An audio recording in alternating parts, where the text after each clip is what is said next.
Vamos a rescatar algunas notas con uno de los referentes mayores de nuestra cultura, nuestra lengua, nuestra identidad nacional.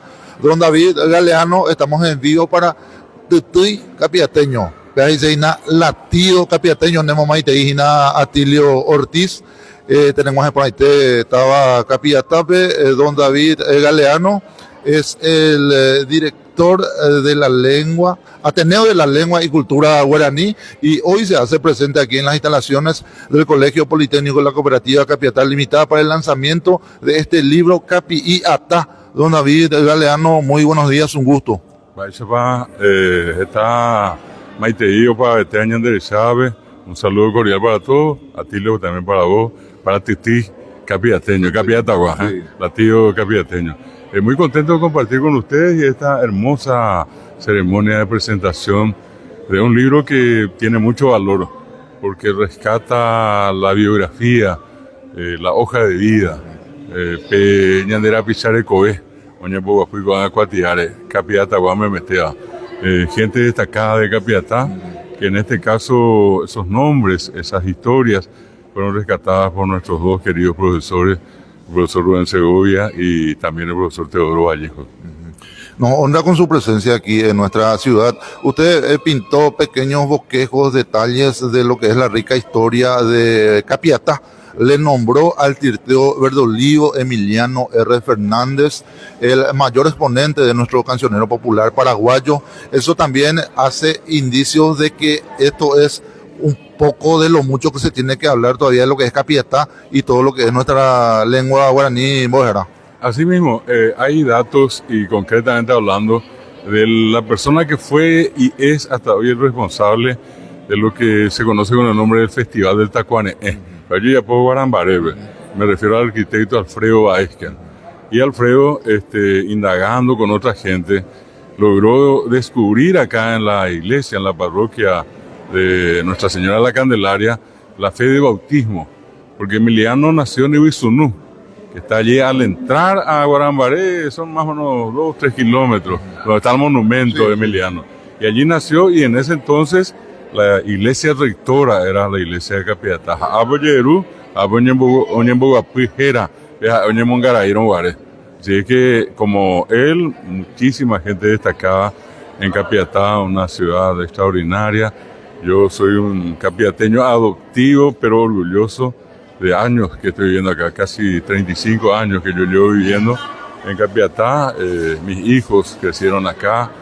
Tengo nietos que entran en esta escuela, en este colegio politécnico, así es que estamos en esa circunstancia de siempre ponderar lo bueno, lo lindo, lo grande que tiene Capiatá. Y entre ellos, tanta gente importante que pasó, que está acá.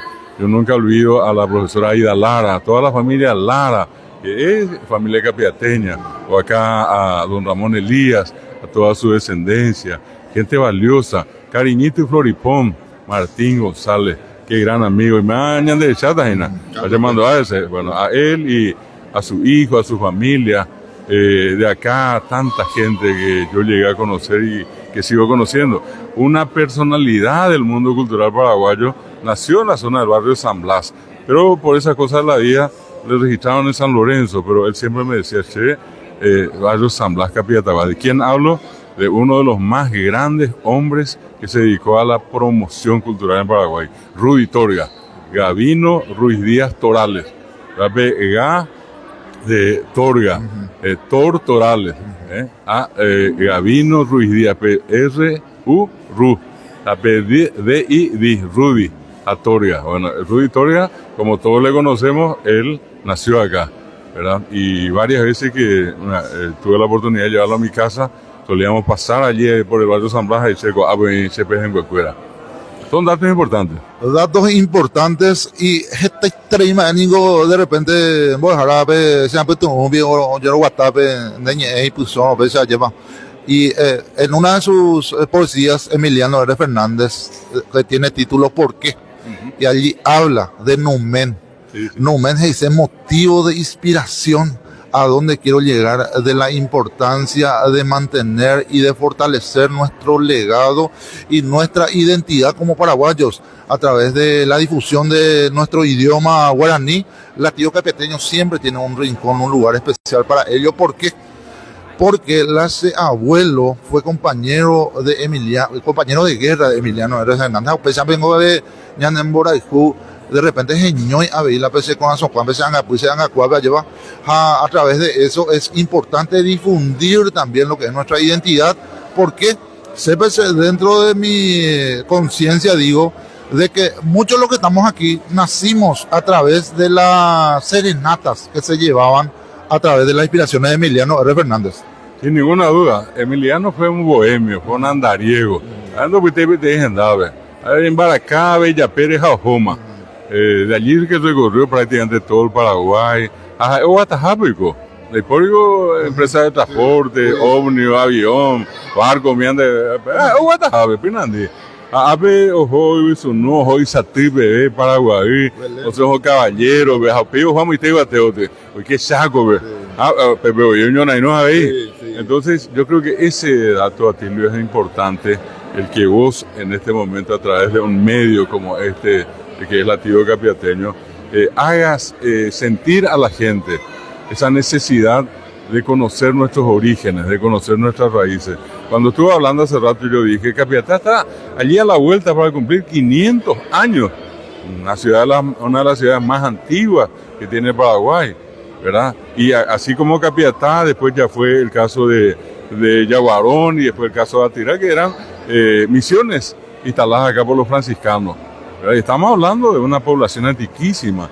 Si tereimba enio Capiatá, te cotené, ahora llamamos Iguazú, ellas echan a mover, ¿verdad? Y en eso va a ayudar mucho este libro de nuestros dos queridos profesores, de Rubén y de Teodoro, porque ellos nos están rescatando prácticamente del olvido nombres de personas y biografías de ellas. ¿Qué hicieron? ¿En qué se destacaron? Y hay un compromiso de los dos de hacer un segundo tomo y un tercero. Y en ese sentido también quiero instar por tu medio a la gente, a toda la gente nuestra, a nuestros conciudadanos, a tener este libro y sobre todo en las escuelas y los colegios. Mimi Tarusoy Cuana, Movi Payayu Ñandé, más Pañandé Jina. Y en ese sentido quiero aprovechar y felicitarte por esa iniciativa que tenés de darle el espacio a todo lo que tiene que ver con la cultura, primero local y guaraní. Y hablamos de guaraní, estamos hablando del idioma más poderoso que existe en América en este momento, de las antiguas lenguas nativas que se hablaron. El Paraguay es el único país en América donde una lengua nativa se sigue hablando en un 87%. Por más que por allí la gente dice, yo para, pero ese yo para es guaraní, así como nuestro castellano es yo para. Yo donde voy, no me canso de decirle a la gente, nadie habla bien castellano acá. Todos decimos venina, llevarle, napenango, yuna, terejona, guaraní. O decirle que, contarle que pequeño, yuque, ereque, yapoque, es guaraní. O decimos que na, decirle que na, andate que na, vea, terejó que na, yapoque na, es guaraní en el castellano. Exactamente, a eso voy, en que muchas veces la gente tiende a hacer un mito y decir que hablamos castellano y que lo que hablamos mal es guaraní. En realidad hablamos mal las dos lenguas, porque no nos enseñaron bien nomás. Pero de que hablamos las dos, hablamos, y cada uno tiene que orgullosamente decir que viviendo en Paraguay es bilingüe, habla guaraní, habla castellano. Ese es un plus especial de nuestro país, esas cosas, digamos, hasta subliminales se puede decir, ¿verdad? Pero nos hace especiales y únicos. Pues si te habemos ñande esta manera hoy guaraní, Capiatá, allá de Cuadra, iguana Momburico, y viraron a Cuengo, van a J. Augusto Saldívar. A mí, aunque te dejan de Ibizunú, apenas en Guarambarepe. Las postas. Exactamente, las famosas postas. ¿Verdad? Que mucha gente no sabe por qué, ¿verdad? Que anteriormente la gente que hacía de correo iba de posta en posta y llegaba acá a Mopitu, Ube y Caballú, o Yupián, Arias o Pijo llegué. Un promedio de 10 kilómetros. Y nosotros tenemos acá la posta, ¿verdad? Posta de Uicuá, posta Gaona más adelante, posta de Viraró, perdón, posta Gaona más allá, ¿verdad? Y eran todos los lugares donde se tenía el correo en su momento. Hay una música de Emiliano que habla sobre eso también. En Botá y Turecá se llama. A tema. A Niña Andrés, estamos hablando hoy, 8 de agosto, es el día del cumpleaños de Emiliano, quien, para aquel que por allí dice, bueno, ahí, se calcula que más de 2.500 poesías escribió. La historia, a ver, muchos dicen lo que fue una especie de extraterrestre acá, ¿verdad? Pero es un genio. Y como eso nosotros también tuvimos y tenemos a varios acá en Capiatá. Vamos a dejar la ñañimo que estamos con ambas, eres agradecido por tu tiempo. Ñanem que te leíta pues este treima es la ñañimo que está yepa roguero jorudo para los desayunos garuri a ver los entusiastas y pujo ya ve a cuando con la oportunidad ñande ya lo permitirse el año que están en de tú a yepa entonces a Wiyelan de Arabo hemos pa un mi ahorita tomar ese ñañimo que está y espero que sea el primero de muchas conversaciones porque yo soy un visionario en el sentido de que hay que archivar y dejar un legado y ahora gracias a la tecnología tenemos esta posibilidad, así que muchísimas gracias por su tiempo. Pues, ¿verdad? Sí. Sereno se ayuda a Ñajenducaña de la Pisacuera, bebé. Y hay cosas mías. Compromiso para echar como tenía espacio radial la veíamos ruta 1 es ruta 1B así que aunque yo vaya abierto donde bueno muchísimas gracias y un gusto, un placer. Gracias. Así estuvimos dialogando con el director de lengua